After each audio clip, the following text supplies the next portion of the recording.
冬季天气寒冷，咳嗽的患者增多。今天介绍一个咳嗽的肺系湿热症时针灸会配到的手部穴位——鱼际穴。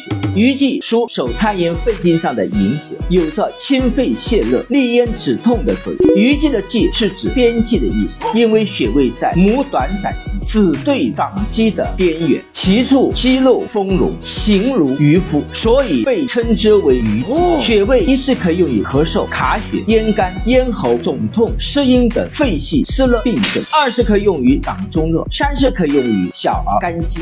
鱼际穴位于我们的手外侧，第一掌骨桡侧中点赤白肉际处。这里所说的赤白肉际是我们手心和手背的交界处。取穴时，我们侧掌手稍稍握拳，腕关节稍向下屈，这一接是第一掌骨，在第一掌骨的中间和肉的交界处就是鱼际穴了。这个穴位可以针灸、艾灸，小儿干肌也可用于割字法。我们平时可以用拇指掐揉按摩这个穴位，热强保健。要注意，穴位部位多有神经分布，缺穴定位存在风险，建议在专业医师指导下进行。如有皮肤破损，则禁用此方法。穴位按摩只能起到辅助保健作用，如有身体不适，请及时前往正规院就医。弘扬祖国文化，振兴中医事业，我是潘华。关注我，学习更多回想知识。